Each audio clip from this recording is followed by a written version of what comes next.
call this meeting of the Schertz-Cibolo-Universal City ISD Board of Trustees March meeting to order. I want to state first that on March 16th, Governor Greg Abbott granted a request by Attorney General Ken Paxton to temporarily suspend a limited number of open meeting laws to the extent necessary to allow telephone or video conference meetings in response to the coronavirus. In accordance with these suspended rules, we certify the following. Notice of this meeting has been posted online for at least 72 hours. The board is meeting in a central location limited to no more than 10 individuals and is practicing the recommended social distancing protocol. The meeting is being live streamed to the public. Administrative staff will participate in the meeting remotely from other locations and will be audible to the public via the live stream video. As we would at any in-person meeting, members of the public who have followed the instructions on the meeting notice for registering to speak during the public comment portion will be contacted via conference call, and comments to the board will be audible to the public via live stream audio video. If the speaker submitted written comments in advance, the comments will be read into record by a member of the Board of Trustees during the public comment portion of the meeting. All other meeting procedures will adhere to board-adopted procedures to the extent practicable. An audio and video recording of this meeting is being made and will be available to the public at a later date.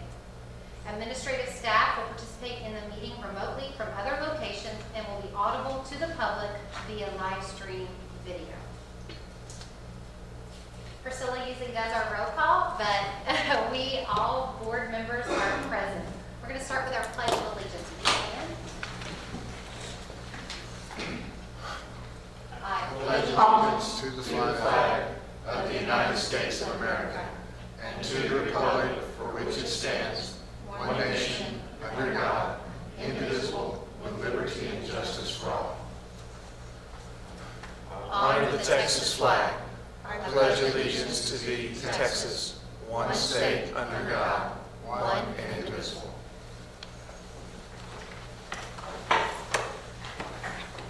Thank you to those who are joining us on video. This is quite different than any of our meetings we've ever had. Those that are live streaming or watch this video later.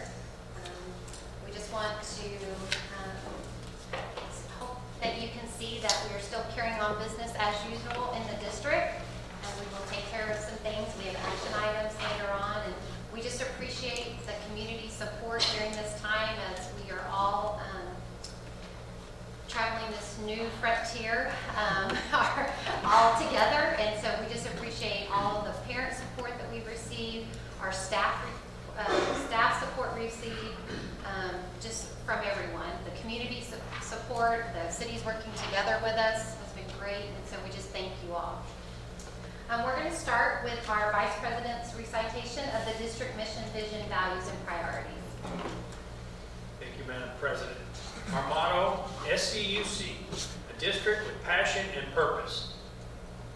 Our mission, SCUCISD, a diverse community founded in trust and transparency, commits to empower all students to fulfill lifelong potential through inspiring learning experiences. Our vision, inspire, innovate, excel. Values, leadership, character, commitment, service, learning. Our priorities are: priority 1, all graduates will be college and or career and or military ready. Priority 2, high performing and engaging workforce. Priority 3, highly satisfied students, parents, and community. Priority 4, efficient district campus operations. Thank you, Mr. Perkins. We're now going to have our board recitation of the district belief statements. We'll start with Mr. Westbrook. We believe all students have the capacity to learn and excel. We believe a safe, secure, and supportive environment is paramount to learning. We believe in living our core values of leadership, character, commitment, service, and learning. We believe engaging, interactive, and authentic teaching creates empowered, inspired learners, prepare for our changing world. We believe technology is a relevant tool that enhances learning in and beyond the classroom. We believe in a professional learning community that fosters collaboration for continuous improvement. We believe transparent, clear, and timely communication among all is critical to success. We believe measures of success go beyond standardized testing, and we believe that public education is defined by the local community with limited state development. Thank you. Boy, we listen to those belief statements. Number 5, we believe technology is a relevant tool that enhances learning in and beyond the classroom. We're getting to test that belief statement right now. All right, we're going to head into our public comments. So, We do the good governance. oh, I'm sorry. Yes, Vice President, overview of good governance indicators and board member ethics. Thank you. Sorry, Mr. Perkins. Madam President, I'm going to read number 7 tonight. Written board operating procedures are in place and are reviewed and adopted on an annual basis. The criteria for consideration, a written annual calendar of board events outlining major board activities by month is in place. New board members are oriented to operating procedures within the first 60 days of service. Board members can point to written operating procedures. Operating procedures are stated in terms of observable actions that the board as a whole, individual trustee members, or superintendent is expected to do or not do. At least 75% of the board tasks on the master calendar for the past 12 months were performed in the months scheduled or were rescheduled for another specific time. An annual review of operating procedures is part of the board master calendar. Agenda materials and minutes reflect the board and superintendent have formally discussed operating procedures within the past 12 months. Thank you, Mr. Perkins. Now we're going to head into our public comments, which are being done a little bit differently today, and we had that on our posted agenda. So the Board of Trustees will now hear public comments. In order to provide consistency and fairness to all individuals, public comments will be heard in accordance with Board Policy BED Local and procedures outlined in Administrative Regulation BED. Comments should be limited to topics such as policies, curriculum, and facilities. Any direct criticism of a specific employee will not be heard during public comments and should be considered separately as provided in board policy. In this context, individuals are cautioned to not identify any employee by name or by any combination of words or descriptions which could identify the employee to another individual. Public comments will be limited to individuals who signed up to participate in the public comment portion of the meeting before the board meeting was called to order. An individual who signs up to participate in the public comment portion of the meeting may not relinquish their time to another individual. No public comment shall exceed 3 minutes, and to ensure compliance with time limitations, the board secretary will indicate when the individual speaking has reached the 3 minutes. We're going to be doing this via telephone.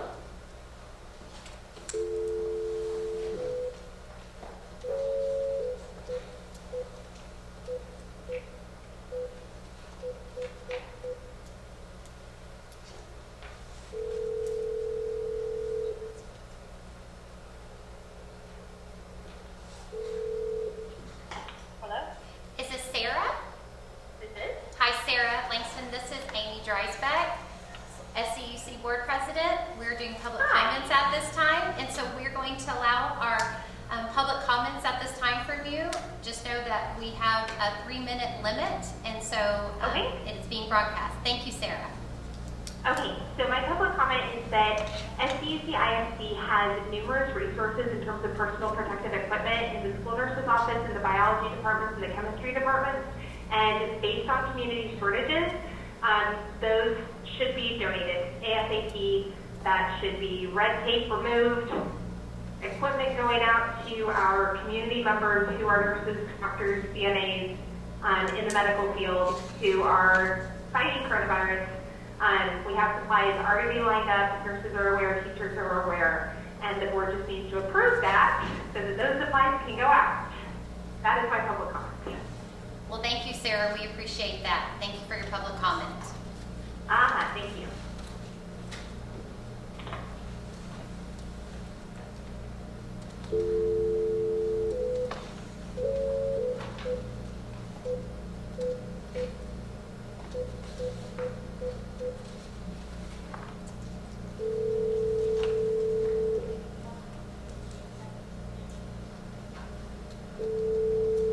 Hi, you've reached Melissa Hammock with Coldwell Banker DM Pepper Realtors. I'm on another Okay. call or Yes, I'll go to the next one. We'll call back to Melissa.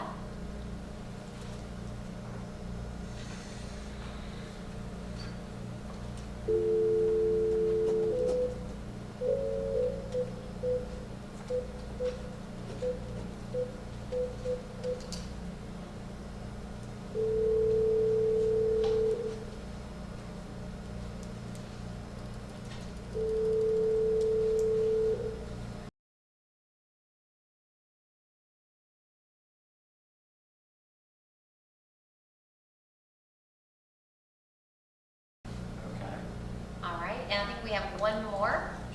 And I can read their comments because I believe they posted what they were going to. They kind of just, they Oh. busted them out. Okay, Talking okay. about it. But we can read that if we need. Yeah.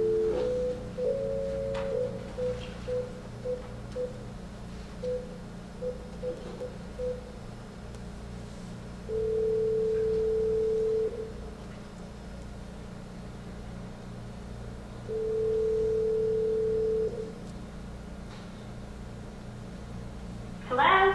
Is this Elaine? Hi, yes. Yes, this is Amy Dreisbeck, SCUC Board President. We Hi. are starting our public comments, and we have you now up. You'll have 3 minutes for your public comment. Okay. Now, it was just going to be simple and quick, and excuse my kiddos in the background. You know, I have a lot of them. So I just got the suggestion while the schools were closed that there's a lot of preventive equipment, things like that, goggles, probably hand sanitizer, alcohol, gloves, masks. I don't know if there's aprons, but I thought that that might be something, especially with the shortage right now, that all of our people on the front line, especially in healthcare, could use. And thought that might be something that you guys could, I don't know the process, but just wanted to give my 2 cents on that and see if that would be something that we could do just to, you know, I think this is going to get worse before better, and they need everything that they can get to help those that are really ill. So that's all. Thank you, Elaine. We appreciate your public comments. Yeah, thank you guys for doing such an amazing job, and we're praying and supporting you. Thank you. Thank y'all. Bye-bye.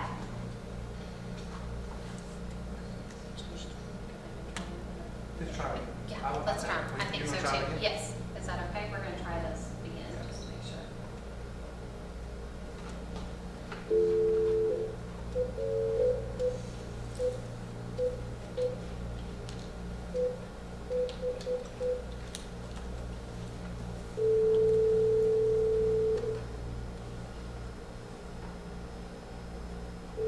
Hello? Is this Melissa Ward? Yes, it is. Hi, Melissa. This is Amy Dreisbeck, SCUC Board President. We're doing public comments at the moment, and you had signed up, so you have the next 3 minutes for public comments. Okay. Good to start now? Yes, you may begin. I really think that with everything currently going on, that our board really should consider sending all of our PPE to local facilities, considering the shortage we're in right now. Our school is extended to be out through almost the end of April, so there's really no use it's just sitting on our campuses. We have plenty of campuses and lots of gear that our nurses have that could be used within our medical community. That's really all I have. Thank you very much for your public comment. We appreciate it. Thank you. Bye-bye. Bye. We'll try that last one one more time. Sense of failure.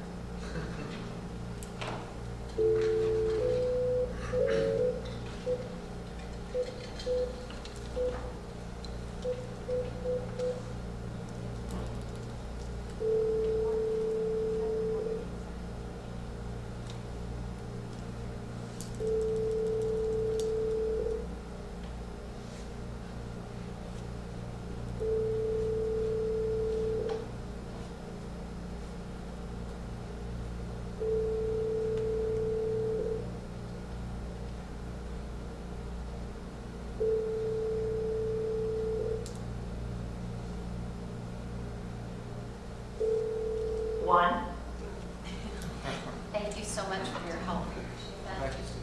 thank you to all those that participated in our public comments a little bit different way. I'm glad we were still able to hear those public comments.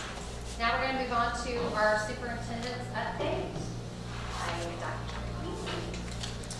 Thank you, Madam President, members of the board. My superintendent update will be a little bit different than it usually is because it'll be surrounding COVID-19 and the community and especially the district's response to the virus and a number of issues. I usually don't have notes, but I want to make sure I talk about a number of things, so please forgive me as I refer to those this evening. First off, I just want to state where we are as a school district regarding how we are operating at 4 p.m. today. SCUCISD, along with most Bexar County and a number of other greater San Antonio area districts, announced that we would continue our closure, our suspension of face-to-face on-campus instruction through Friday, April the 24th. We communicated that with the community a couple of hours ago. This is, as it has been in the past, includes all after-school and extracurricular activities, including all practices and contests. We made this decision in consultation with our brethren at other San Antonio and Bexar County school districts and determined this was the best way to go at this particular point. Just a little bit of some of our thinking behind that. One of the things that we had reflected on as a group of superintendents is that coming back every week or every 2 weeks was causing some of our community to have less certainty about how to make plans, both for what they're going to do and perhaps for the arrangements for their students who are at home. Not seeing an end in probably the next week or two to many of the restrictions that are happening in our communities across the state, we thought the prudent case would be to go for an additional month. And so that closure would be through Friday, April the 24th. Should we be able to, and it is our hope that we will be able to resume classes on Monday, April the 27th, that would allow our kids to come back and our staff to have about another month of school before the end of the academic year. So that was some of our thinking behind making that decision today. I guess the next thing I want to talk about is this unprecedented nature. We say that a lot in our communication, and maybe unprecedented is starting to not mean as much. I'm trying to come up with another term. I've been doing this 28 years, and never in my wildest dreams would I imagine that I'd go to spring break and then be contemplating coming back 2 months later. And I know that those in our community didn't contemplate that as well. We are finding ourselves in truly unique times in this country and in public education. In this unprecedented time, the focus of SCUCISD, one of those is to be a support to our families. And what we know is that this is taking a toll on the families in our community. Parents are moving into the role of educators. They're doing this while they are having to transition into teleworking or working from home. Some of our families are making this transition and they're having their hours cut. And some of our families are having breadwinners lose their jobs altogether. So we know how stressful that can be. We've done two major things to help with that for our families. Number one is we've instituted feeding for our students. As you know, we have Schertz Elementary School at 701 Curtis Street. We began Monday with the feeding of students there, or actually, I'm sorry, last Monday, Monday the 16th. We serve breakfast for curbside service every day, Monday through Friday, between 7:30 and 8:30 a.m. And we serve lunch between 11:30 and 1 p.m. at Schertz Elementary School. Today at lunch, we opened up 4 additional mobile locations at lunchtime, and those mobile locations are in 4 areas in our community. The first is at Old Rose Garden, the parking lot there at 506 North Boulevard in Universal City. All of these have feeding between 11:30 and 12:30 at lunchtime. Then the second one is at Windy Swan Memorial Park. You'll know this is the North Cliff Pool at 4601 Cherry Tree Drive in Schertz. The third is Guadalupe County Services Office, the Schertz Annex, the parking lot there at 1052 FM 78. And the fourth is at the entrance to the Pecan Grove Mobile Home Park at 125 New Pecan Grove in Schertz. We provide lunch for those students who are present, and we also provide them breakfast for the next day. So they will get 2 meals at those locations. So we're excited to be able to monitor and adjust our feeding protocols and being able to stand those up. We appreciate our partners at Universal City and the City of Schertz for helping us with these, providing assistance with law enforcement officers at some of these locations, allowing us the flexibility to be able to provide these meals in this timely manner. So that's one thing that we're doing. The second thing we're doing is we're providing resources for the implementation of remote learning, which begins tomorrow. We have had access to resources on our website. Those are still available on our website. They're easy to access if you go to the SCUCISD website. But tomorrow begins a more robust mobile learning plan in which individual teachers will be communicating and giving instruction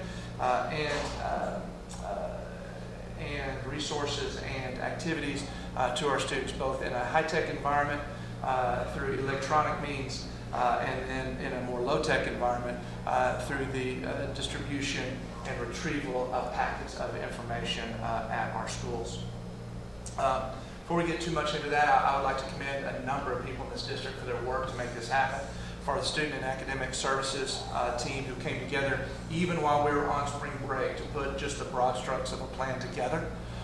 For them, the SAS staff and coordinators who have been joined by our campus leaders joined us on Monday the 16th to really flesh these plans out. We appreciate having our district staff together at the same table to try to put a workable plan together.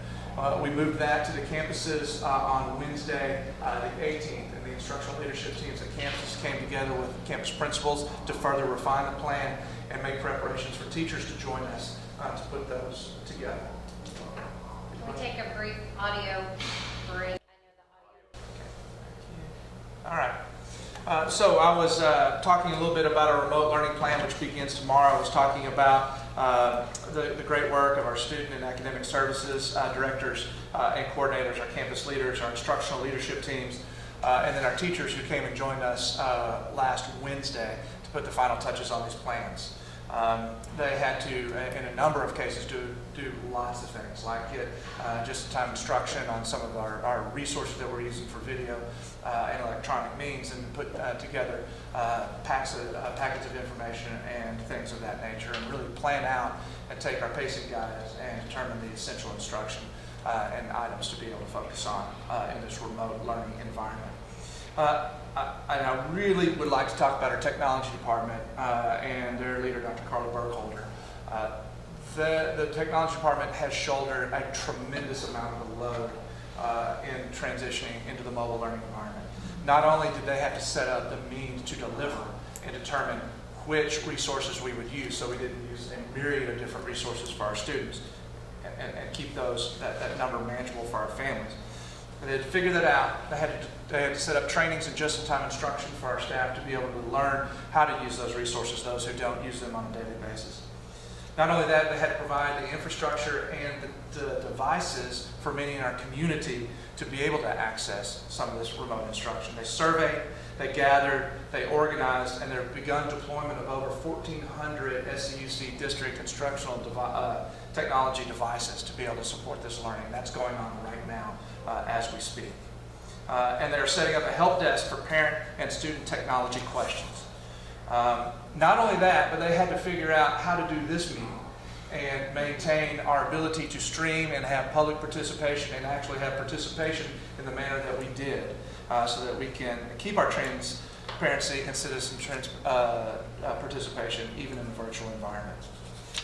So a lot of that's going on. So that is those are the ways, many of the ways in which we're helping our families cope with the situation. We also want to be a help to our employees during this difficult time. We'll talk about a couple things on healthcare. The district's made the decision to cover all COVID-19 tests that will be ordered by doctors for employees and dependents who are covered on our health insurance plans. So we've made that decision. We are also going through the process of reopening open enrollment for health insurance For those in our district who previously opted out of insurance at the beginning of this district, we're going to give them a window of about 10 days or so for them to, if they need to enroll and to be able to do that. And we appreciate our friends and our partners at United Healthcare working with us to be able to do this. We also have our employee assistance program available. We've always had this available for our employees, but in this difficult time, we have free services available to all district employees and their immediate families. It includes 24-hour, 365-day hotline for assistance, counseling, financial counseling, legal services, and so on. For employee pay, we will be the board will consider later on this evening a resolution to grant authority to the superintendent to make everything necessary to pay employees during this coronavirus outbreak. And we will be doing that following board policy DEA local. Employees of SCUCISD are currently being paid at their current rate of pay. Non-exempt employees or hourly employees will be paid time and a half if they were called upon to work last week between March 16th and 20th at home or on campus. Beginning on the 23rd, which was yesterday, any non-exempt employee, that's our hourly employees, who were called to come to the campus or department will be paid at time and a half as well. Again, according to board policy DEA local.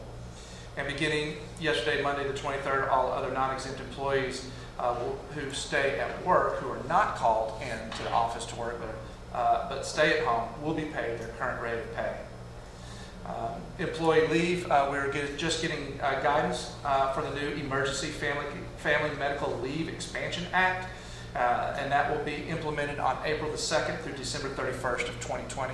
And our Human Resources Department will be working with our employees on any changes to family and medical leave.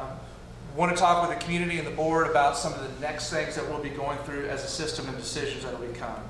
Obviously, since we're starting our mobile learning environment to our at-home or remote learning environment tomorrow, we're going to be refining our remote learning processes. We'll learn a lot about this. Not only the electronic means in which we're going through remote learning, but the terrestrial means. And we'll be further refining that, and you should be seeing changes coming up to that process. The next big question that we have is, what are we going to be doing about grades? So we have a task force that's been working on our grading guidelines. We have to determine how grades are going to be taken during remote learning, and we have processes set up for that. And we need to determine how we're going to count those grades, both for the computation of school grades, think our marking periods, for our 9 weeks marking periods, our interim progress boards, how we're going to use grades for that. But for students who are taking high school credit courses, whether at the junior high or at the high school, how those grades will be used for credit acquisition, how those grades would be used in the calculation of class rank. So all of those are things that we are working on, and we'll be bringing more information to the board and the community in the future. Some of those decisions can be made by changing our grading guidelines. That can be made administratively. Some of those changes can be made by updating administrative regulations, but some will have to take amendments through resolutions to board policy. So we'll be back in touch with you once we have recommendations for that. I know for many of the people who are watching at home our live stream, or who are watching, going back and watching this recording, one of the things that remains a high priority for a lot of our folks, especially our seniors, is high school graduation. Not knowing where we're going to be, whether we're going to be back serving with our kids starting on April the 27th, or we will have to stay out longer. We are working with our high school staff to develop different options for high school graduations. High school graduations and other senior celebrations that happen in the springtime, we're looking at those as well. So we're looking at our other spring activities and celebrations, and then our high school graduation. Some of the things that I guess I'll talk about that have been announced already is that University Interscholastic League, UIL, practices and competitions have been canceled or postponed through May the 2nd. So that has been in place and announced by UIL.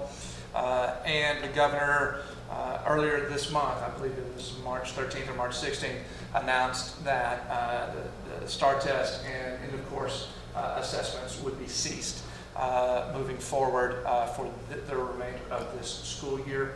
And that does have some graduation requirement components to that, and we are getting direction from the Texas Education Agency regarding that.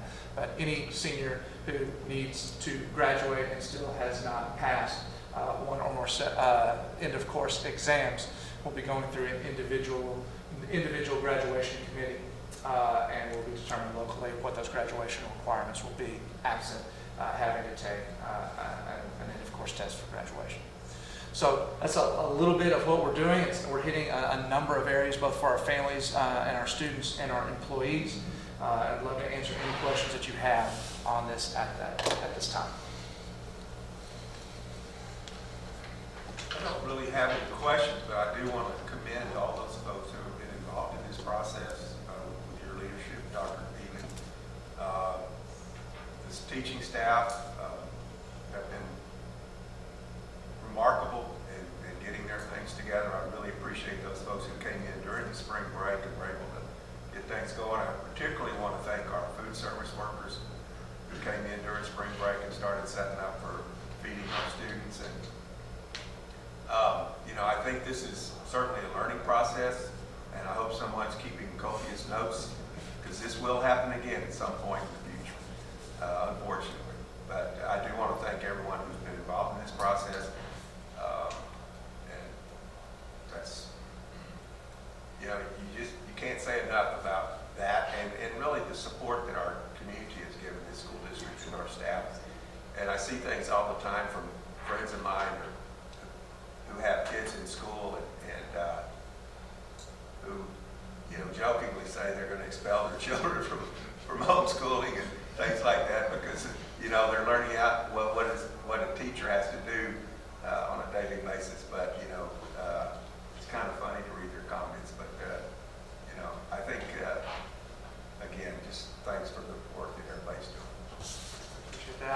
I appreciate you saying something about food service. And I do want to commend Maggie Cornejo and her staff for jumping in there way early and figuring out how to get this done and making changes along the way. We will continue to update that and try to make sure we're feeding kids in our community in the most efficient manner. And I would like to just thank Francisco Perez and the Transportation Department for joining them recently and being partners with them for getting the food out to our remote sites that began today. We've got a lot of people with great ideas who are working together to make things happen. I would like to just mention the teachers as well. It strikes me, not only are teachers working to provide instruction for their kids at school, but many of our teachers have their own personal kids at home that they're having to help and support with their own kids' instruction. So they're feeling it from both an employee and a parent point of view, and just appreciate them so much for what they're doing and sacrifices they're making. We are working. We are working in a remote environment, and believe me, it is hard work that our teachers and instructional staff are undergoing at this time. Now, to what extent did you seek sort of subject matter expertise when it came to remote learning, remote instruction? So people who were involved at the very beginning were obviously our student and academic service staff, including our subject area coordinators. One of the first places that we went to was looking at our pacing guides and the curriculum that we already have in place in the school district, and understanding that we cannot deliver the breadth of the curriculum for the balance of the school year in the manner in which we were. So we went and started immediately looking at what's the most high leverage key components that we need to make sure that we are delivering, and we were working through that from that lens. We also, some of our folks are involved in the Barrett County Chief Instructional Officer core group in Barrett County, with people who deliver teaching and learning on a daily basis, and we've been touching base with some of our brethren across the county and across the area as to get some advice, kind of coordinate a little bit about what they're doing and what we're doing. Different districts are going to look very different because of what it looks like as far as access to technology, the curriculum that's used, and those types of things. So it's not like ours in Northeast and North Side and East Central look exactly the same. They'll look a little different. I understood that, but I was just trying to figure out to what extent, if there was anybody in-house had subject matter expertise in sort of remote online learning. And there was, every time I go to Tasby, where I'm going with this is, every time I go to Tasby, several colleges, whether it's Texas Tech or other ones, already offer online learning to high schools, right? So there's already that expertise out there about how to deliver learning, how to grade it, how to monitor it. That expertise was already out there. It seems like, but I haven't heard that anybody's, it seems like whether it's Bear County initiative or whatever, everybody's trying to recreate the wheel. The wheel was already out there to some extent. Through Well, Texas Tech or Sure, there are Oregon some. Lakeview. I'm sorry, I Sorry. apologize for talking over you, Mr. Westbrook. No, I'm sorry. It's the knowledge of how to do online learning was already out there. So I was just wondering to what extent we utilize them. I mean, you didn't have to create the wheel. Texas Tech does it. Northeast Lakeview does online courses. There's a lot of subject matter experts that already deliver it and know how to deliver it. So that's. You know, I think, and this is just speaking from the high school perspective, because I have a high schooler, a lot of those classes are already done. I mean, the stuff that the kids turn in is already online. So I think at the high school, maybe it was an easier process because so many kids are already doing it with their teachers. So I know what you're saying, but I'm saying that I know at least at the high school level, those mechanisms have already been in place with a lot of the classes. I mean, my son, I didn't have to do anything. His teachers contacted him. He had already logged into all of his classes. He did one homework assignment on Friday because his teacher offered that up to already do it, and he already done it. So I think with the high school, maybe it was an easier process. I can't speak to the others. I know what you're saying, but I do think that in some cases we already had some stuff set up. So I would like to address that. So yes, we do, and probably the highest leverage tool for us is Google Classroom, which we've had in this district, and our schools, especially our high schools, and most of the folks who teach at our high schools take advantage of that. So we had a platform available. We had expertise in that already in-house to be able to deliver in the remote environment using Google Classroom. We've laid on a couple more options with that.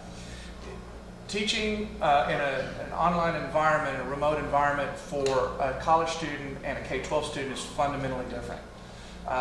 College students take classes Monday, Wednesday, Friday, and Tuesday, Thursday at particular times.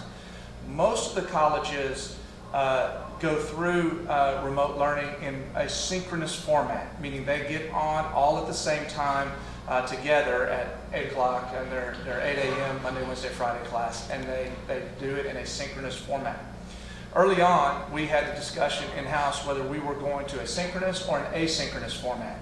An asynchronous format is where you give the instruction, maybe through video, you allow the student to be able to work on it at his or her pace and turn that information in at a time that best suits the student and the family.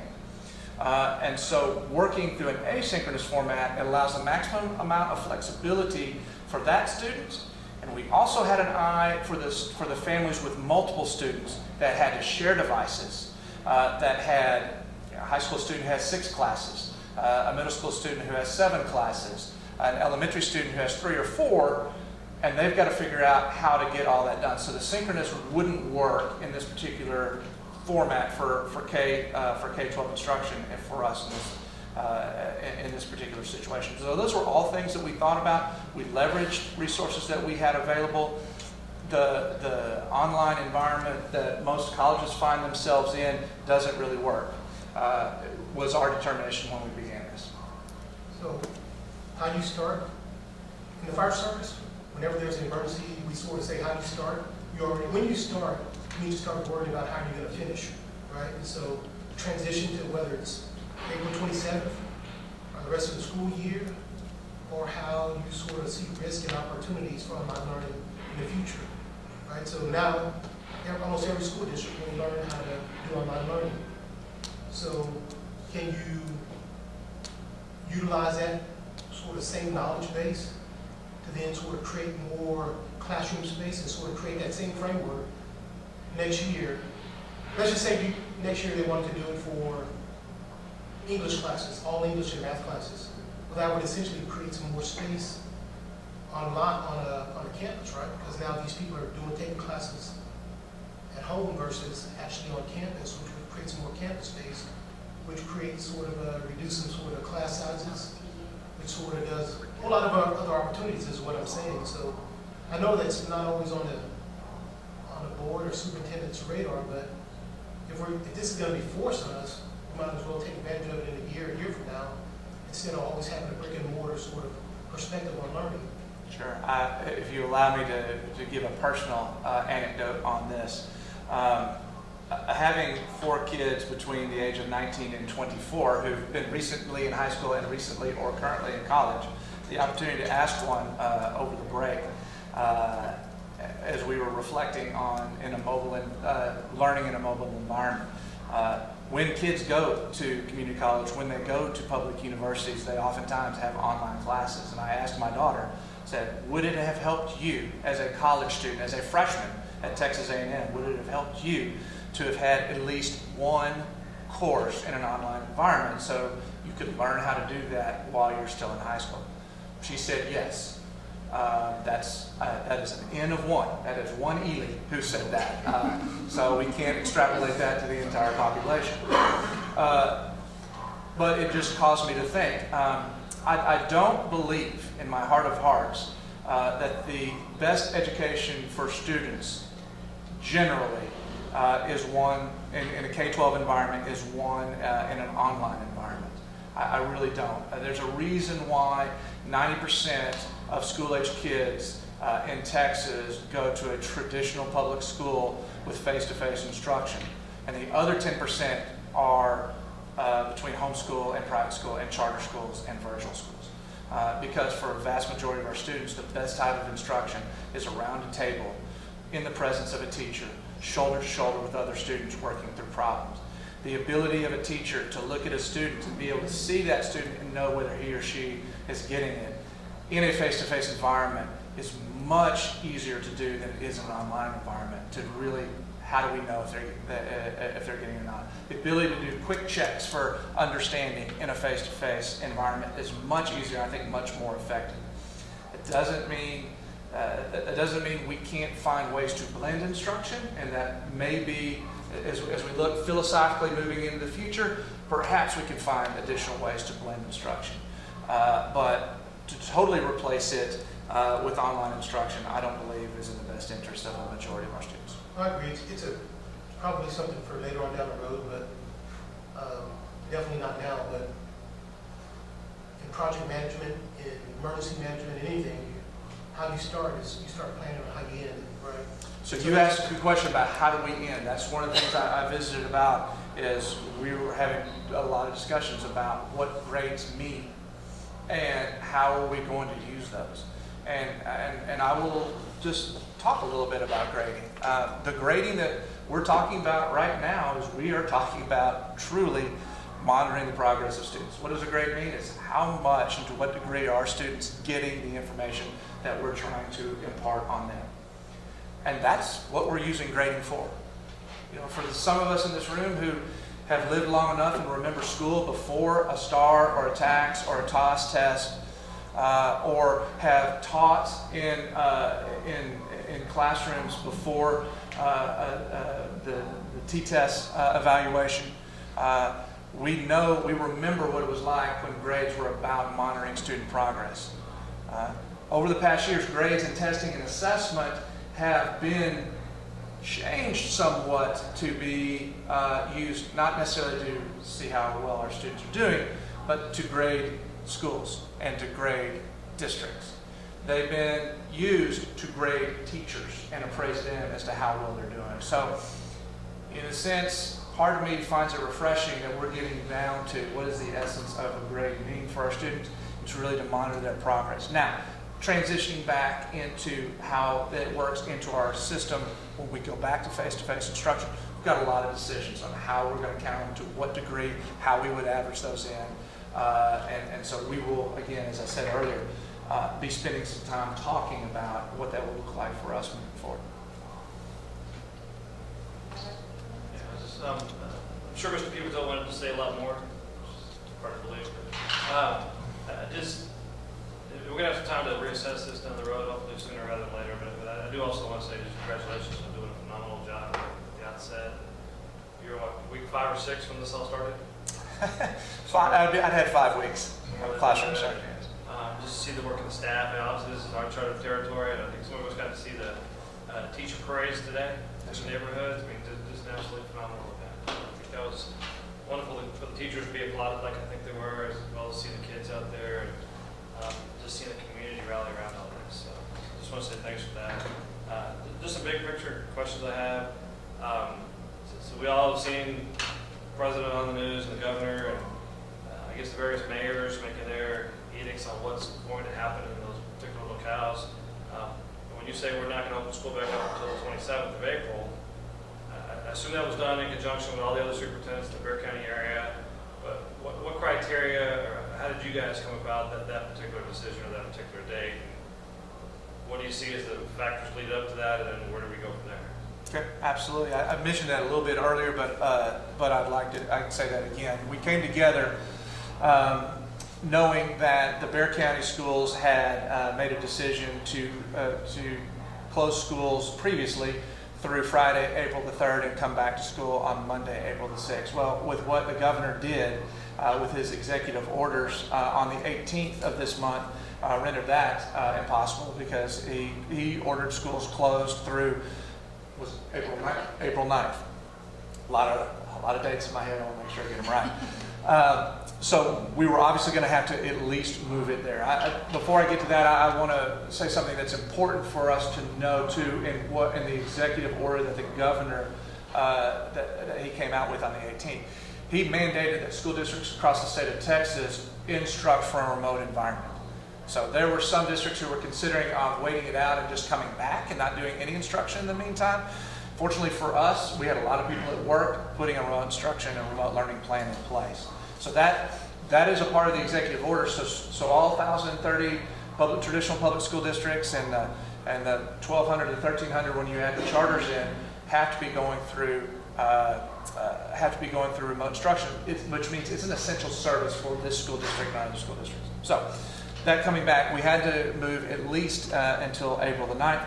We had a discussion about April the 9th. If we did, we'd be coming back this time next week and having a discussion again. That doesn't provide any degree of certainty for our folks in our communities. They need to kind of know where we are on that. We discussed going all the way through through May the 1st. One person pointed out, and I think rightly so, if we went back on May the 4th, most school districts would only have about 3 weeks left. Why are we going to come back for about 3 more weeks? So moving from where we are today on March the 24th to closing schools to face-to-face instruction through April the 24th is 1 month. Allow us to see where we are. Perhaps the governor's going to make a different decision in the future. We don't know. We'll see how the surge is going to be happening in the state and in our various local hospitals. So I think so it's more of that day's more of a logistical issue of making sure we've got enough time here. Two components to that. I'm sorry, I can get a little long-winded. It's the month that we have to figure out what's going to happen, and if we do come back, we still have a month of school available to us. So that was kind of the sweet spot that we decided. And Dr. Ely, will you say, I don't want to interrupt Gary, but you're on this right now, something you told us, who can close schools? The authority, Sure. And we talked about that Friday. Sure, who can close schools? The governor can, the superintendent can, the board could if they came together in a regularly called meeting to do so, and mayors for schools who reside in a home rule city, and county judges for those schools that are in county and unincorporated areas. So we know that there are discussions that have been taking place in this community. Obviously, Bexar County, the county judge in Bexar County, and the mayor of San Antonio made those decisions a couple of days ago. I know that counties that are very close to us, obviously Guadalupe County, that's ours, and our two cities that are in Guadalupe County, with Schertz-Cibolo, I believe are having discussions about what they were doing. And I know Comal and New Braunfels, they were very close to us as well. It is important to note that the school districts are exempt from many of those orders because we are a school district. And we have to, per the governor's order, that's why I mentioned it earlier, provide essential services. We must provide remote learning, so we have to have the ability for our staff to go and come in, and our technology folks to do things, and our and our teachers and others to come into school for the provision of remote instruction that involves handling of resources back and forth. We have to be able to do essential business functions like payroll and pay our bills. We have to do essential functions like provide for the security of our campuses and facilities. So while counties, judges, and mayors can order those things, we are exempted as a school system for those essential functions. Okay, so I just want to make sure, so we're not telling the public or ourselves that that date's based on some kind of medical or healthcare information. In other words, this is all behind us at that point so we can come back to school. This is more or less, that's enough time to reassess the situation, get input from the experts. I mean, does that make sense? Yes, sir. Make sure that wasn't a medical decision that everything's going to be fine by the 27th. That's not what we're saying. No, sir.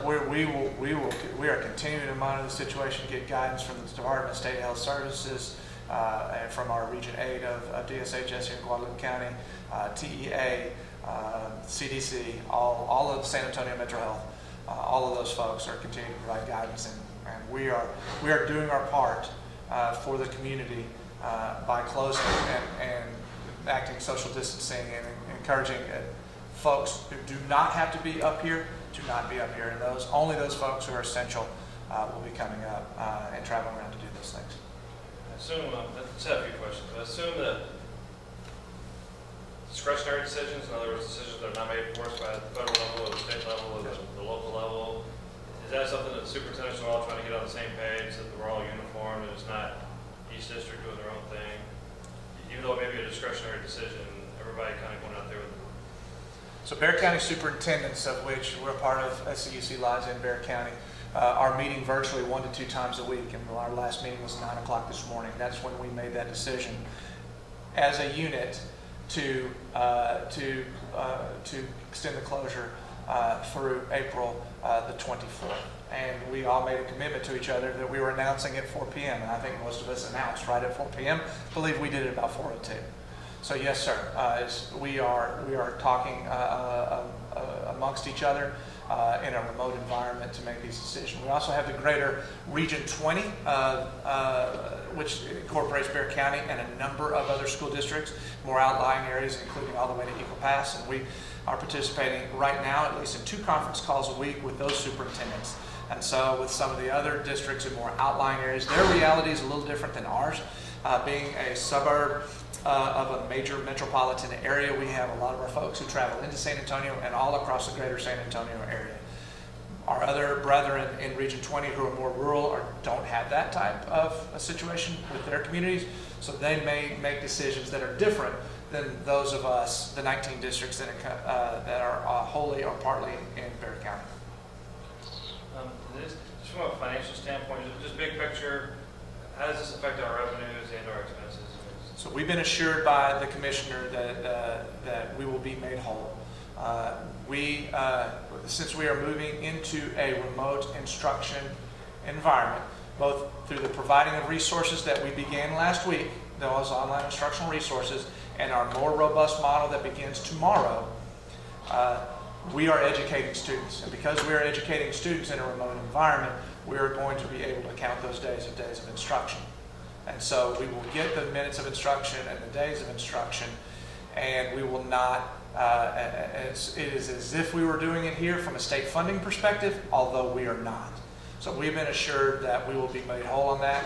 Part of the resolution that you'll be considering later on this evening is for us to provide the necessary waivers to make that happen from a managerial or from a bureaucratic point of view, the process point of view, to be able to make that happen.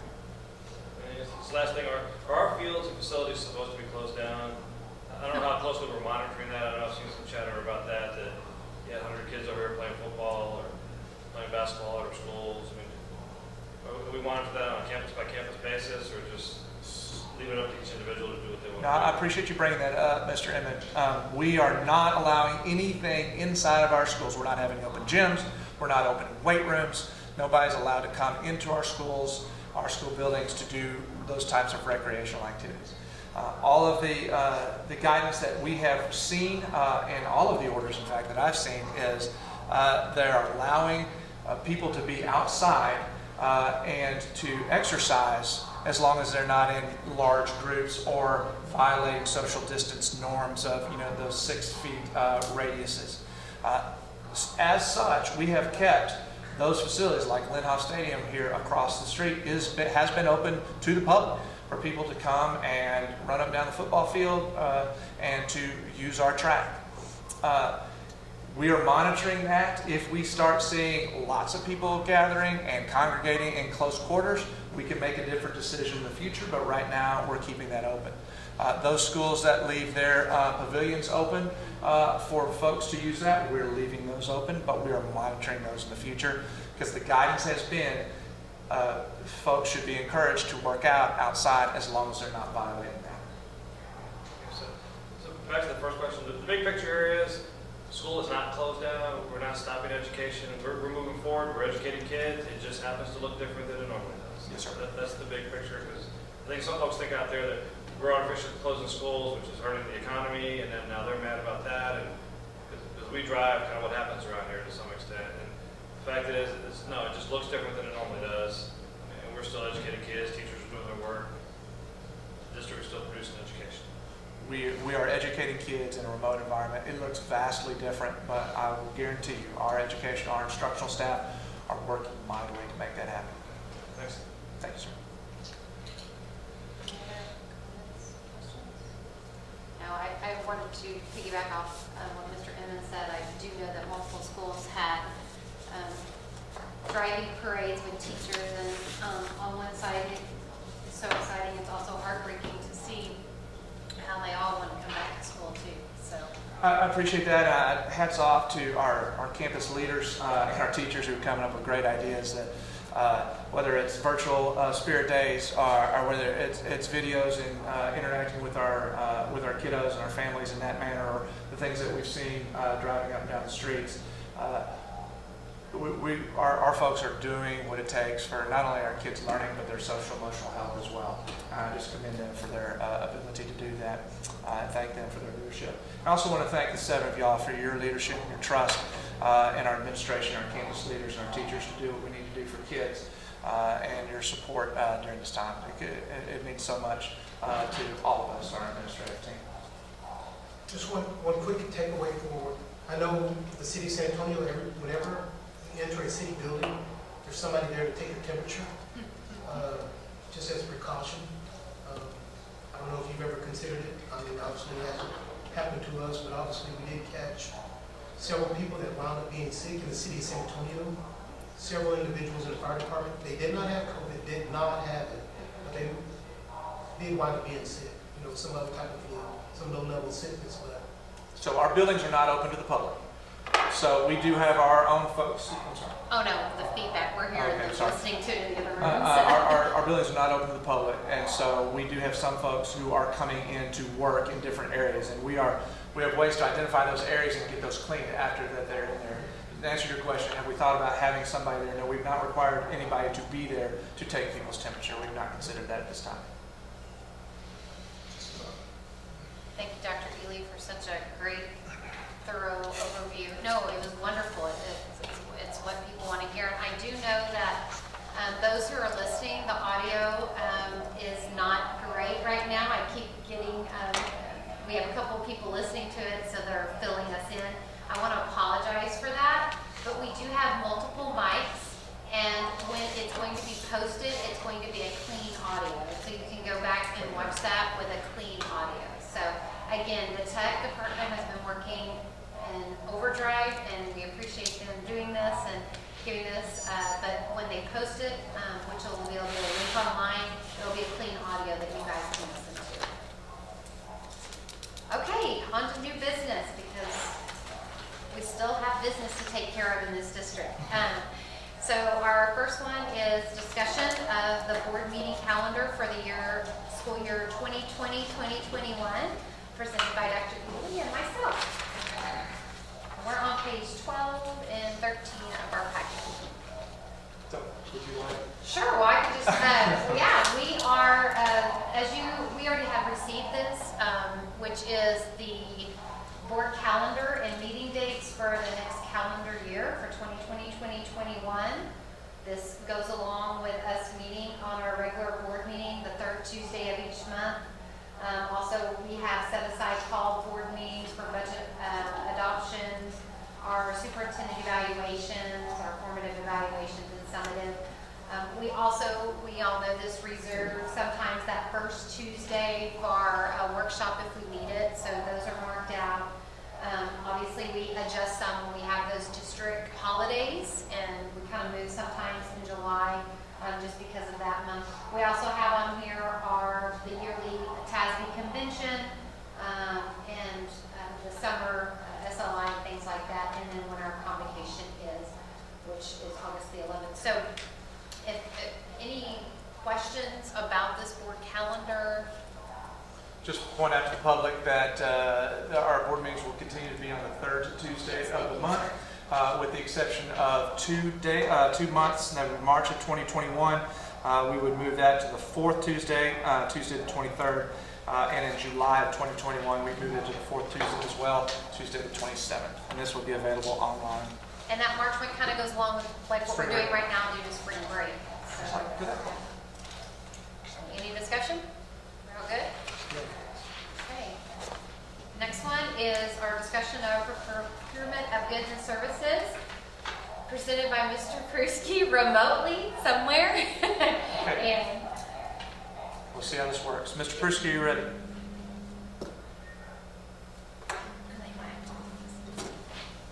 Yes.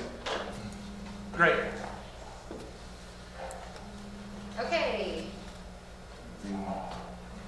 So, third party, So, item 2, first- go ahead. So it's 2 items for procurement of goods and services. These are discussion items. The first is for third-party Medicaid billing services.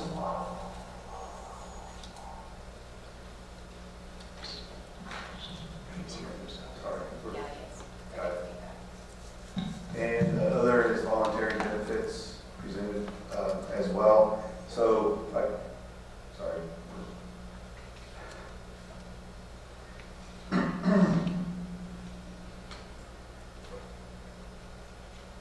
So on the third-party Medicaid billing services, our current contract is with Houston ISD and it is expiring.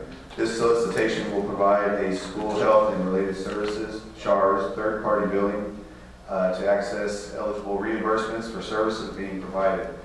This program allows Texas school districts to request Medicaid reimbursement for certain health-related services. The district is reimbursed the federal portion of this amount and actually expended on eligible services.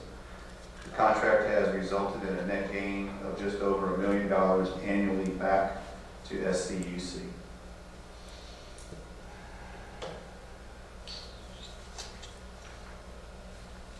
The second item is for the voluntary and worksite insurance products.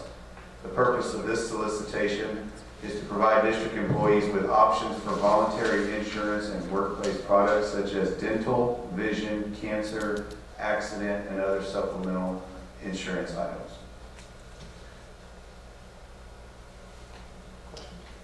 Any? I know Mr. Pruski and them are having a hard time hearing on the other side. Any questions? This is just the RFP process of going out and getting bids at this point in time, right? Yes, sir. Yeah, okay, that's, This is the, Mr. Finley said, just the RFP going out and getting bids at this time. so, at future time, we'll review those bids and make a decision which way we go. So this is just the start of that process. Yes, sir. Yeah, start of the process for these two, for RFPs.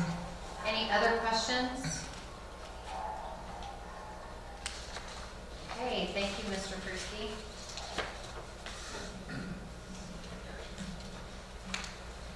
All right, next is discussion on what we're gonna consider items eligible for consent at the next meeting. And so everybody's fine with the board meeting calendar being on there. Third-party medical billing services, will they be ready for that yet?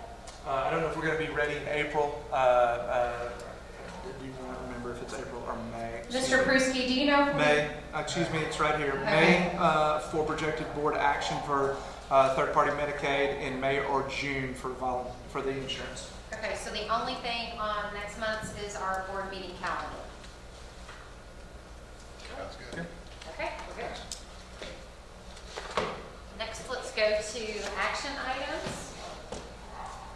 We have our consent list. Anybody have any thing they want to pull from that consent list of action items?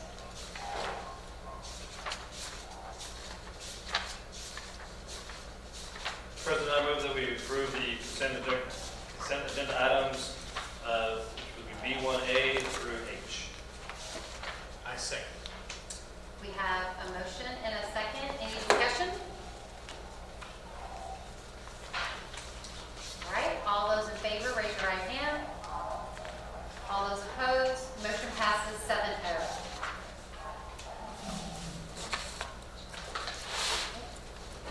Next, we are now going to be on page,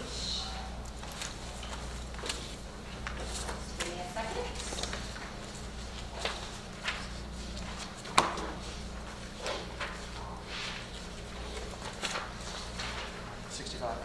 Page 65, thank you, Dr. Wheeler. For our other action items, our first action item is consideration and possible action of resolution of the Board of Trustees of SCUCISD regarding delegation of authority to the superintendent to act in place of the Board of Trustees during an emergency closure or suspension of in-person instruction. And this is presented by Dr. Wheeler.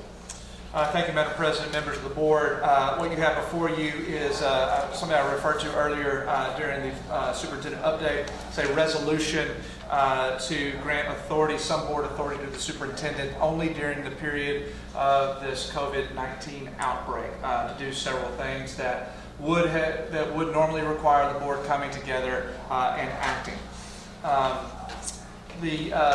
Many districts around the state are passing very similar resolutions to this through emergency meetings because of the ever-changing nature of what's happening with the coronavirus.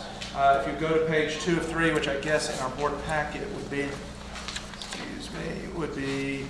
page 67, I just want to highlight a few of those things that we would be talking about here. This is just on a very few specific areas of authority. The first two kind of work together, and we discussed them earlier in regards to employee pay.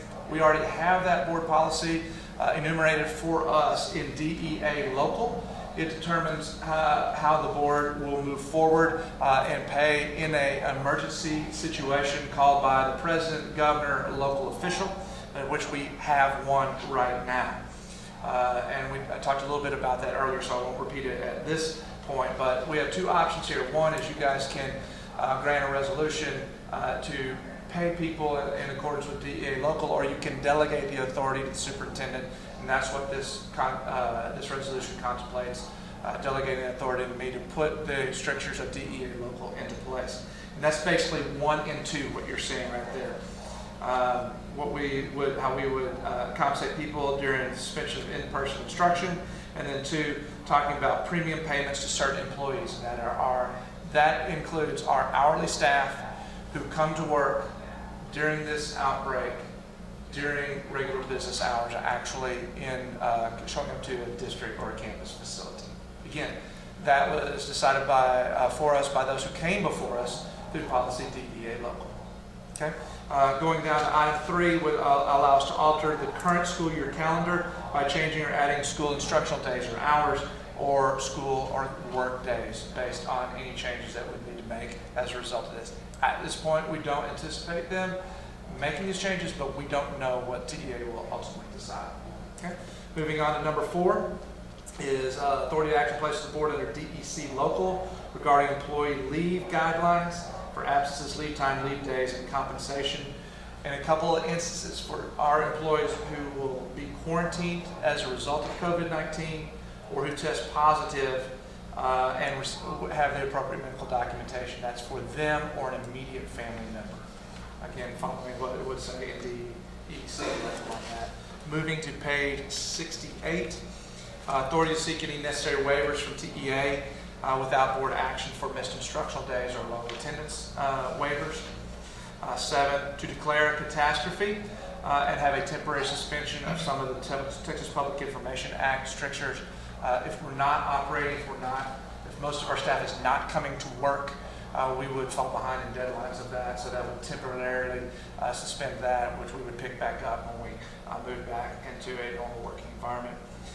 7, to act in place of the board under policy CH, local, COA, local, and CV, local, for purchasing. This is purchasing to purchase things to mitigate, prevent, restore, repair damage related to COVID-19.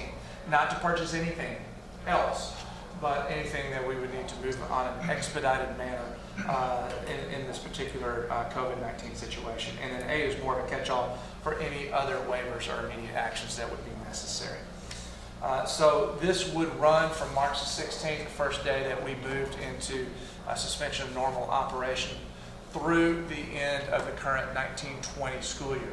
This could be shortened or lengthened by board authority should that become necessary. I'd love to answer any questions that you may have about this. Just kind of one issue I had, I talked to President Dreisbach about this earlier. I know an issue always comes up anytime you have an emergency. Certain groups either usurp power that they didn't have otherwise, or certain groups give up power that they would have retained. So I just want to make sure that it looks to me like it does have enough catch-alls in here where this is solely limited to whatever you need to do in order to take care of an emergency situation. Otherwise, we can still have a board meeting, or we're going to have a board meeting next month. Yes, sir. Just like the procurement issue, for example. If you happen to need something tomorrow, then we obviously can't have another board meeting. You can't run it through the procedures. This allows you to make those kind of decisions. Exactly, Mr. Chairman. The things that we've contemplated tonight that we had under discussion about third-party billing for SHARs and for, that's not that. It would be anything related to mitigation, prevention, those types of issues related to COVID-19. So otherwise, the board still retains its authority to the extent practical. And I think that's included in here. Absolutely. Just to make sure. Madam President, You call the motion, yes. I move the Board of Trustees approve the resolution of the Board of Trustees of the Schertz-Cibolo-Universal City ISD regarding delegation of authority to the superintendent to act in place of the Board of Trustees during an emergency closure or suspension of in-person instruction as presented. I have a motion. Second. I have a second by Mr. Finley. Now discussion.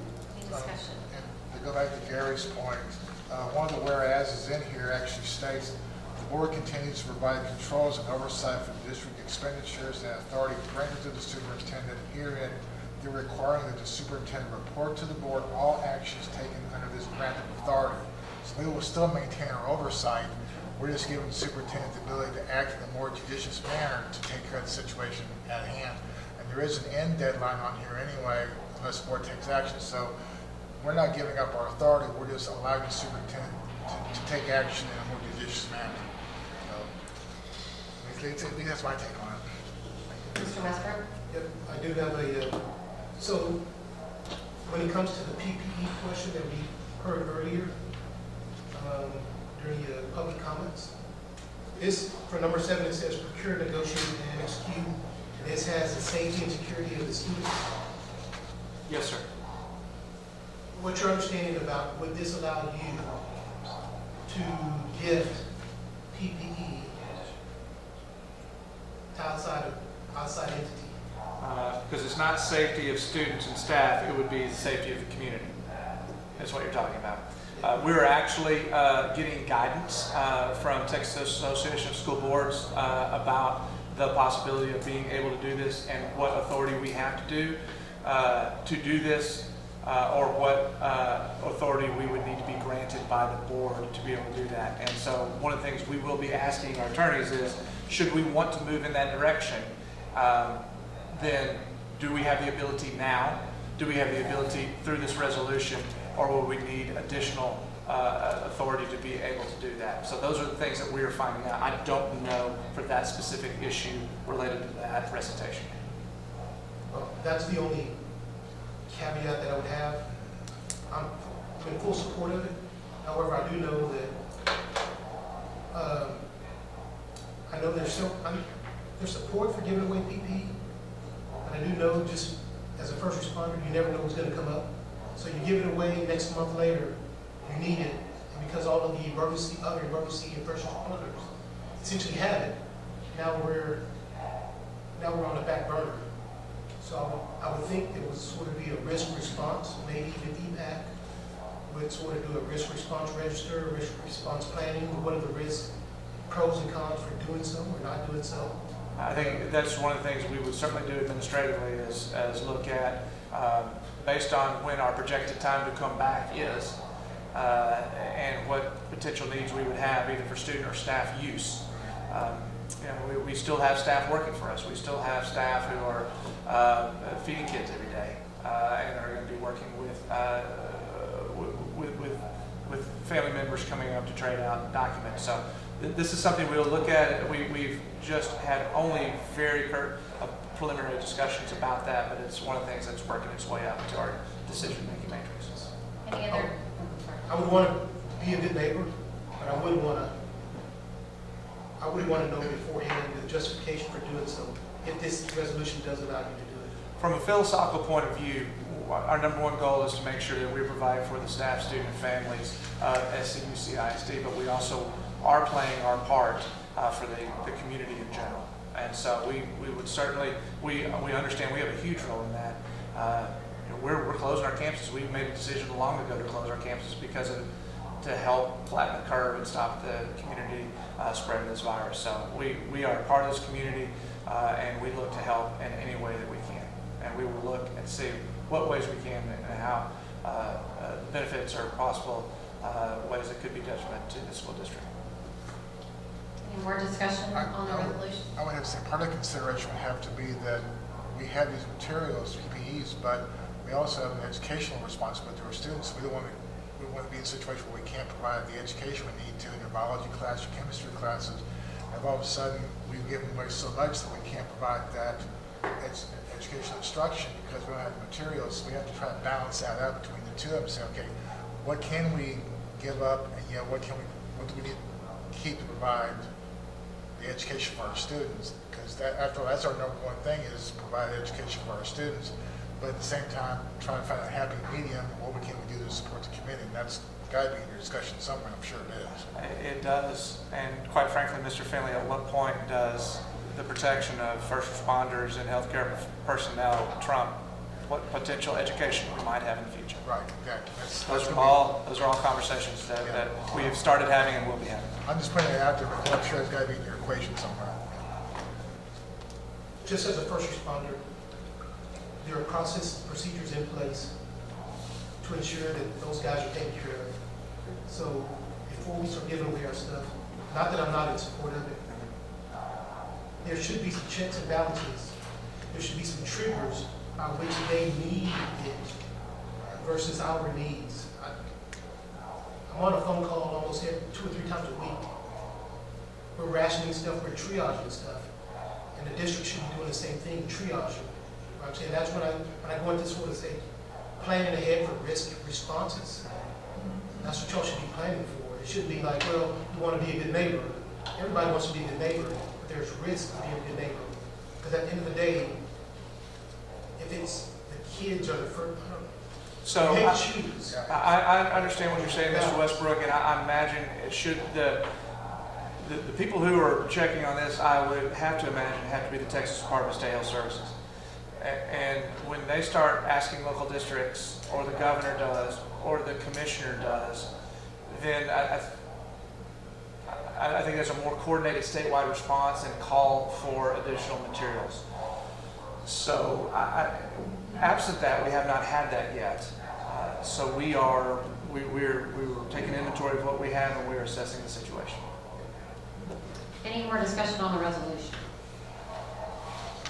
Okay, we've had a motion and a second. All those in favor, raise your right hand. All those opposed, motion passes 7-0. Thank you all so much.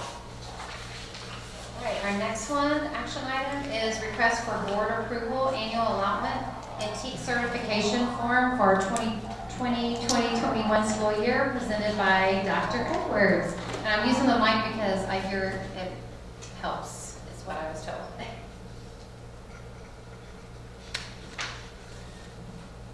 Okay, thank you, President Justbeck, Superintendent Ely. We are asking the board to approve the allotment and TEAC certification form for the 2020-2021 school year.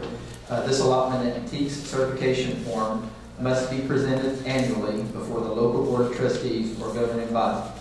Requires the superintendent, the local board president, and the board secretary are required to sign the form before it can be accepted by the Texas Education Agency. This is a required document that certifies to TEA that our district has instructional materials that cover all elements of the TEACs for the required curriculum other than physical education for each grade level as required by Texas Education Code Section 2802. This was originally brought to the board last month as a discussion item. A motion? Madam President, I move the Board of Trustees approve the allotment and TEACS certification form for the 2020-2021 school year. Do I have a second? Me second. We have a motion and a second. Discussion? I guess the question becomes, can y'all certify that we have all this material? We're certifying. Okay, I'm just asking. Certifying that we We do have. have all of it, okay. I'm good. Any more discussion? All right, all those in favor, raise your right hand. All those opposed, motion passes 7-0.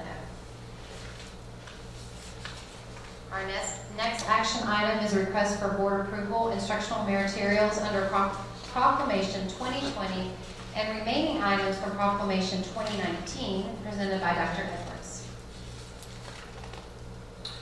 Thank you again. We are asking the Board of Trustees to approve the attached recommendation as presented for instructional materials that support the grade levels and courses included in the Proclamation 2020, along with remaining Proclamation 2019 courses beginning with the 2020-21 school year. This was originally brought to the board as a discussion item in October, so as you can see, after months of work on the part of our secondary coordinators for ELA, our coordinators for instructional material, and of course, many amazing teachers who put in a lot of hours reviewing and attending published presentations, participating in RFPs, completing rubrics originally created by ESC 20 for this purpose, and finally voting on materials that best meet their needs. The materials presented tonight, being selected tonight, represent those with the highest percentage of votes for our staff.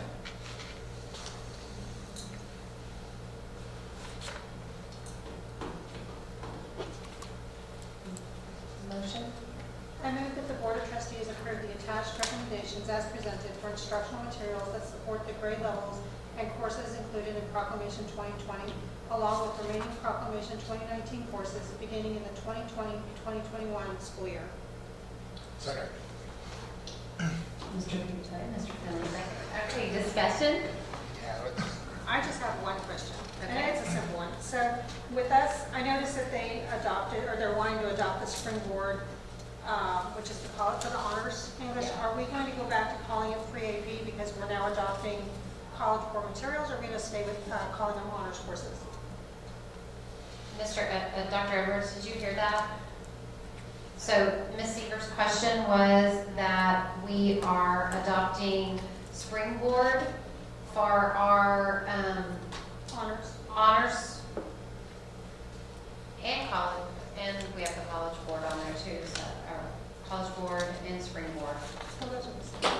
College Board. College courses. Yeah, so she was wondering, are we going to continue, are we going to call it honors, or We're going to go back to pre-AP. are we going to go back to pre-AP? At this point, there hasn't already been any discussion for English 1 and 2 to go back to pre-AP. That would require us to go into a greater contract for using additional materials through College Board and the requirements associated with pre-AP. That has not been a discussion at this time. So at this point, we would move forward with continuing to call it honors, because that's also in line with all of our other courses that are also listed in that category. Okay, thank you, Dr. Evans. Other discussion? So we have a motion and a second, and I do want to say that I'm going to abstain from this vote, just because of the nature of my job, my full-time job, working for a textbook publisher, so I will abstain from this vote. So we have a motion and a second. All those in favor, please raise your right hand. All those opposed, motion passes 6-0 with one abstaining.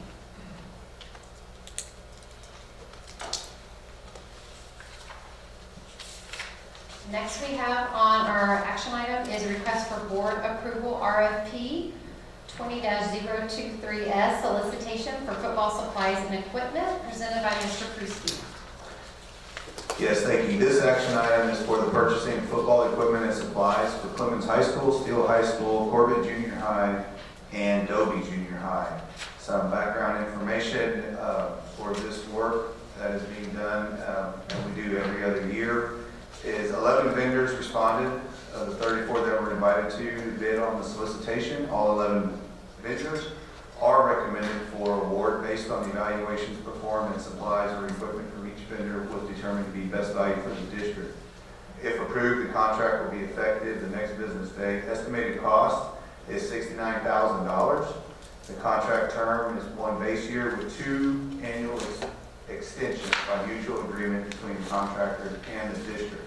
Recommended vendors for these items are America Team Sports, Cardinal Sports Center, DBA Athletic Supply, Kranos Corporation, DBA Schertz Sports, Rogers Athletic Company, Big Game Sports, Gilman Gear, Pyramid School Supply, School Specialty Incorporated, BSN Sports LLC, Healy Awards Incorporated, and Rydell.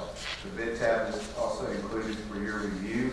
And again, this is a process done every other year and is covered through the athletic budget.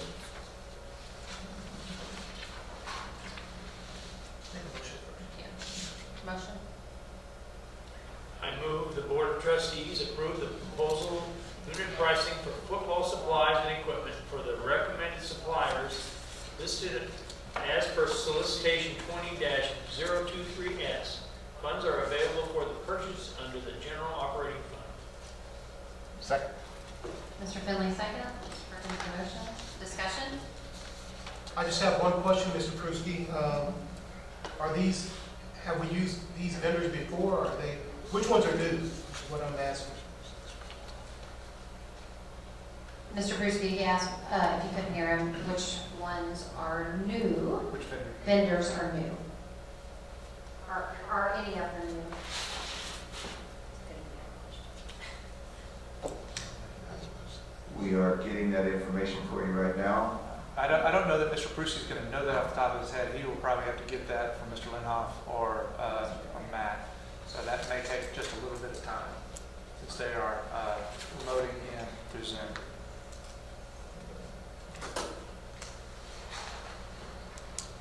We can vote. It's not going to affect my decision. I'm trying to.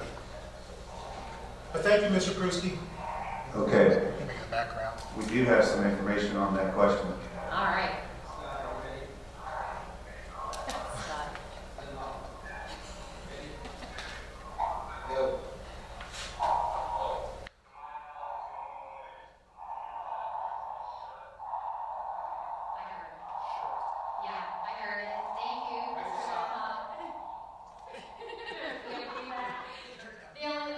I think he said to his knowledge, the only one is Schutt, and that's a provider of helmets and various other equipment. But that's all I can make out of that conversation. That was loud from here, Dr. Evans. I can only imagine there. All right. And Mr. Rivera has also agreed with that. Okay, awesome. Thank you, Mr. Revere, and thank you, Mr. Linhoff, for zooming in. We appreciate your help on that. All right, so we have a motion and a second. Any other discussion? All those in favor, raise your right hand. All those opposed, motion passes 7-0.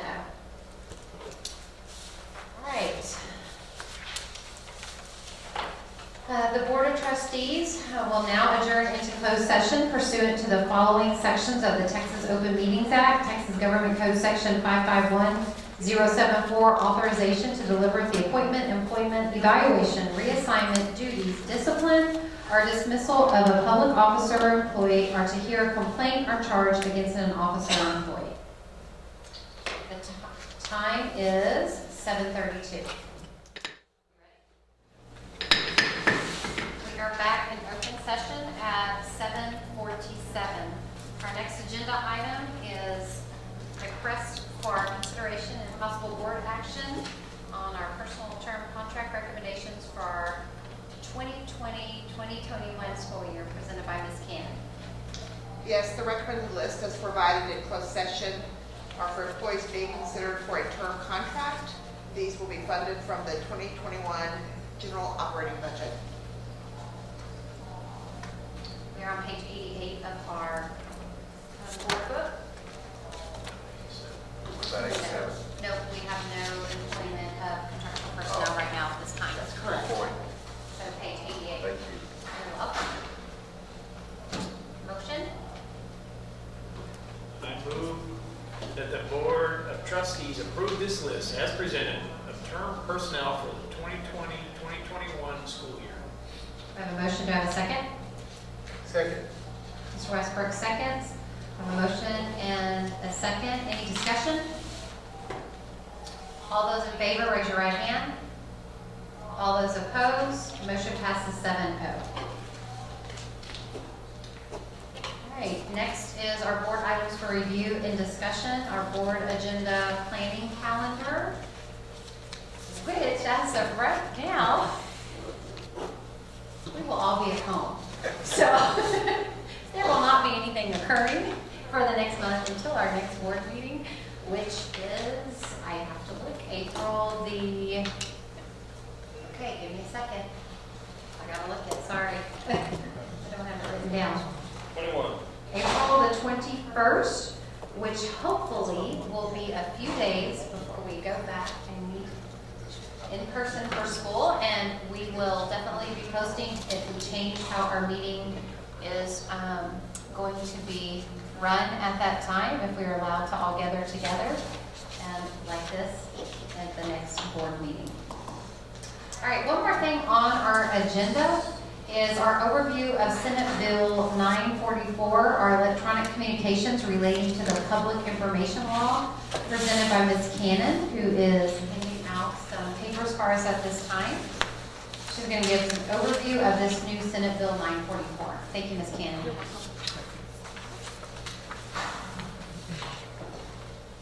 Okay, so I want to share with you, I think we spoke about this briefly in the fall, but I wanted to share with you that we, due to some amended government codes, there are some new laws that we need to follow in regards to our messaging, especially in regards to text messages. So looking at the first slide, amended code, government code, a current or former board member who in the transaction of official business created or received public information that had not been provided to the public information officer must forward or transfer such information to the district so it can be preserved.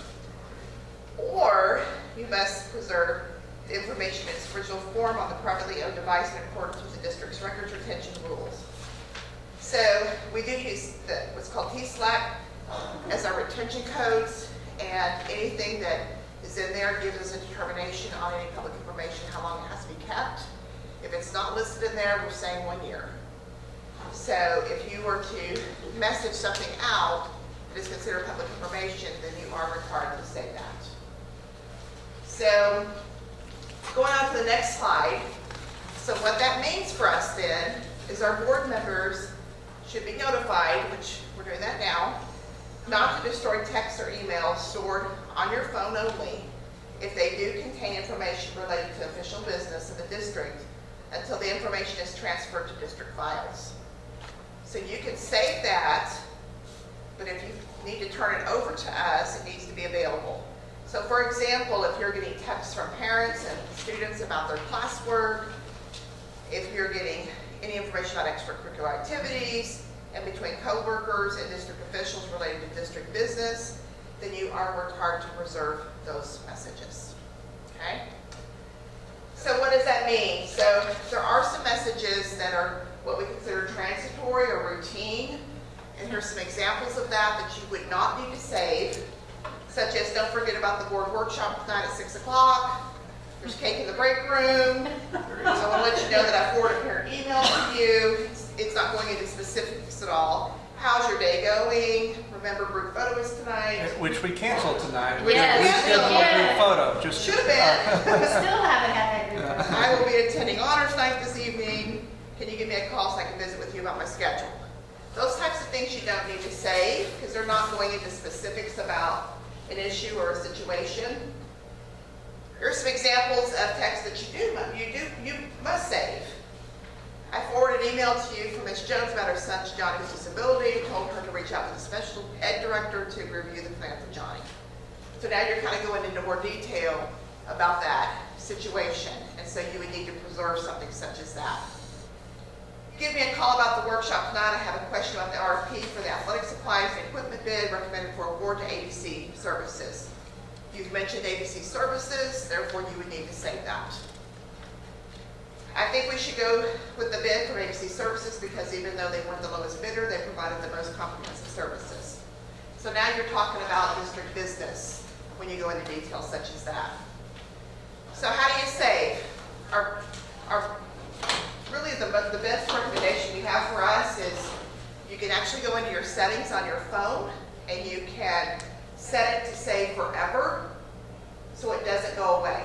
So if you haven't done that, or if you have it deleting after, a month or a week or a year, you probably need to check that setting so that if you have any currently on your phone, that you make sure that you save those.